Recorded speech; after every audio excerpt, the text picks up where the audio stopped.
KCAL News Mornings. Good morning, everyone. Today is Saturday, May 31st. Welcome to KCAL News at 6 on CBS, also streaming on CBS News Los Angeles. I'm Rachel Kim. And I'm Christine Lazar, and we want to start off with a check of your forecast. And tomorrow is June 1st. Wow. What? We're already here. I know. Okay. And it's feeling like summer. It is. Yesterday I was like, this is a little too soon. I was going to say, it's hard to believe that we're not actually officially in summer just yet. And we're actually adding some interesting elements into the mix this weekend. We've got some added humidity. It's going to feel muggy at times this weekend. Why? Well, we've got a tropical system well to the south of us, so some tropical moisture being pumped into Southern California. Starting you off with a live look from our LAX camera, and it is a little bit foggy, dense at times at the coastline. Temperatures this morning hovering in the 60s for the most part. By this afternoon, it's going to be a warm one. We've got more clouds in the mix today. Temperatures in the mid to high 90s across the valleys, high 80s for LA and Orange County, 70s at the coastline, and high 70s up in the mountain community. So temperatures will tumble. Could see a shower, possibly a thunderstorm as we head into this afternoon. Better chance tomorrow. We will talk about those chances coming up in just a few minutes. Back to you. Alex, thank you. Overnight, fire crews are still working to contain a brush fire burning in Joshua Tree National Park. The so-called Eureka fire has burned 175 acres near the Covington Flats area. Containment is at 40% and parts of the park are still closed. Hundreds of people will gather in Griffith Park this morning. They'll be running, walking, and riding to make our streets safer. The 100 deadliest days for teen driver crashes are between Memorial Day and Labor Day. KCAL News reporter Lisa Martinez is live in Griffith Park, where the event will soon be underway. Good morning. Good morning. Yeah, that's right. It is about to get underway around 8 o'clock this morning. And those high school kids, those teenage drivers, well, they're about to get out of school, and it will mark the 100 deadliest days. Joining us now live is Doug Shoup from AAA to explain that. I have a child who will be driving in a few years. A very big concern.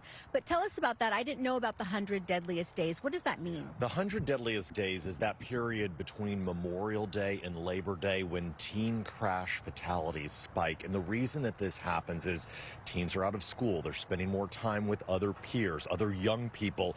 They're less supervised. And unfortunately, teens just have this sense of being invincible, right? That nothing bad is going to happen to them. And that's why we have these types of events and these reminders to remind everybody to prepare our young drivers for safe habits behind the wheel. And they do have a lot of distractions as well. Friends in the cars, phones, etc. So today, these kids that are participating, a lot of them high school students, they participated in a PSA challenge. Tell us about that, and then tell us about the event. Yeah, absolutely. This is the Streets Are For Everyone's traffic safety PSA contest, where local high school kids created posters and traffic safety video PSAs about various, dangerous driving behaviors. And it kind of culminates today with the Finish the Ride and Finish the Run event. This is a two-day event where people come out, they do runs, they do bicycle rides.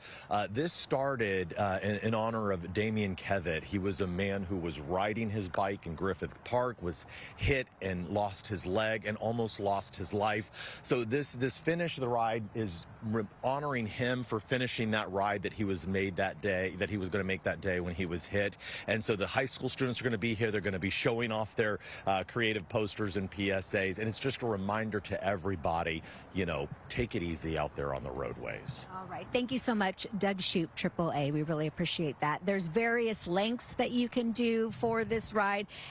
All the information is online, and there's still plenty of time for parents and teens. If you're watching this, you are welcome to come out here. There's a lot of free stuff happening as well. But again, opening ceremony starts at 8. Gonna send it back to you. All right, Elise, thank you so much. It's been over a week since a plane crashed into a San Diego neighborhood, killing 6 people. Well, now the community is stepping in to help those who lost their cars in that crash. A group called San Diego Night Guys is working with 2 other nonprofits in hopes of raising $50,000 for these families. A West Covina neighborhood angry that they've been hit repeatedly by catalytic converter thieves. Yeah, KCAL News reporter Nicole Comstock shows us the woman who's fighting back.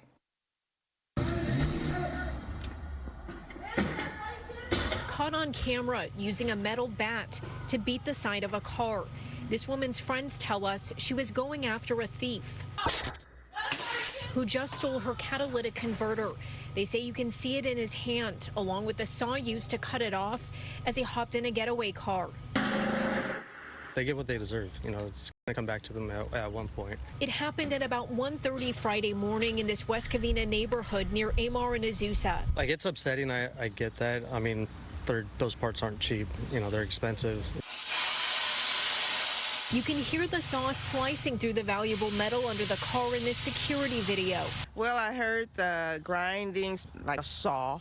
This woman didn't want her face on camera because she came outside to see what was happening, right as this woman was wailing on the car. I understood. But in retrospect, I was like, that probably wasn't a good thing to do because sometimes they have guns, you know. But yeah, they couldn't wait to get out of here. Her family knows exactly what it feels like. They had a catalytic converter stolen off one of their cars a couple years ago. Another neighbor tells us his catalytic converter was stolen here last year. They might be worth $200 to $300 in precious metals for a thief, but can cost the victim $1,000 to $4,000 to replace if their insurance won't cover it. She was just caught in the moment and just kind of reacted. The victim's friend says she's still trying to process what happened, but he's had time to think about it. And it's dumb. I mean, they're just lowlifes at that point, you know, just go get a job. Again, this happened very early Friday morning, and police tell us the victim has not yet filed a police report. They say they would love to investigate this when she does. Reporting in West Covina, Nicole Comstock, KCAL News. A Riverside state senator off the hook for DUI after a crash near the state capitol. State Senator Sabrina Cervantes was cited for DUI after the crash and taken to the hospital. Blood tests came back showing no traceable amounts of alcohol or drugs in her system. The Sacramento DA says based on that and the rest of the investigation, they have decided not to file charges. Cervantes said in a statement to KCAL News, "As I stated from the beginning, I did absolutely nothing wrong, and the Sacramento District Attorney's Office has now affirmed as much. While my name was cleared, this ordeal was entirely unnecessary. It has also caused my family and me enormous stress and pain. No one deserves this." Some Santa Monica residents say they've reached their limit when it comes to Waymo cars. The driverless vehicles beep as they reverse, something that happens regularly in the parking lot where the cars charge right next to homes and a school. People are reportedly so fed up, they've been blocking the cars from entering the lot.